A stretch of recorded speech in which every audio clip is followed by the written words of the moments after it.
একজন মানুষের জীবনে সবচেয়ে দামি বস্তুটির নাম হচ্ছে ঈমান। ঈমান হলো সমস্ত আমলের মূল ভিত্তি। এজন্যই বলা হয় আল ঈমানু রাসু কুল্লিল আমাল। ঈমান হলো সমস্ত আমলের মগজ, মূল ভিত্তি। কারণ ঈমানের দ্বারাই নির্ধারণ হয় জান্নাত বা জাহান্নাম, হক বা বাতিল।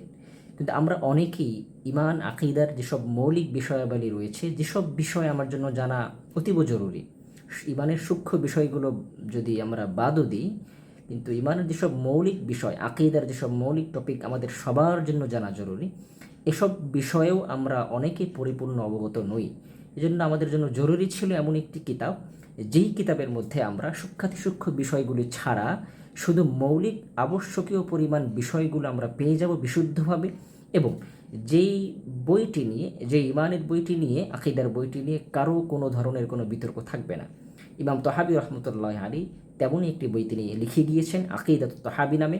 যেই বইটি শতাব্দীর পর শতাব্দী ধরে, শত শত বছর ধরে আহলুস সুন্নাহ ওয়াল জামায়াতের সমস্ত মানহাজ, মাসলাক, মাযহাবের ইমামগণ, উলামায়ে কেরামগণ এক বাক্যে তারা মেনে নিয়েছেন এবং এটাকে তারা আহলুস সুন্নাহ ওয়াল জামায়াতের আকিদার অন্যতম গ্রন্থ হিসাবে গ্রহণ করে নিয়েছেন।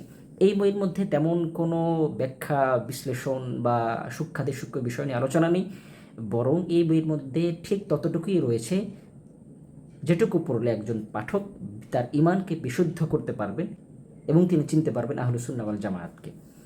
উমেদ প্রকাশ থেকে শীঘ্রই এই বইটির বিশুদ্ধ সরল অনুবাদ প্রকাশ হতে যাচ্ছে ইনশাআল্লাহ। আমরা এই বইয়ের মধ্যে কোনো ধরনের ব্যাখ্যা বিশ্লেষণে যাইনি।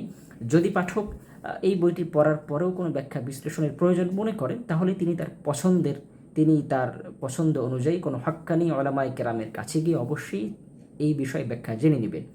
এই বইটি ইনশাআল্লাহ আপনারা এখন অফার মূল্যে পেয়ে যাবেন। এছাড়াও যদি সরাসরি অর্ডার করতে চান, তাহলে উমেদ প্রকাশ সহ আপনার পছন্দের যে কোনো বুকশপে ইনশাআল্লাহ অর্ডার করতে পারেন। আসসালামু আলাইকুম রহমতুল্লাহি ওয়া বারাকাতুহু।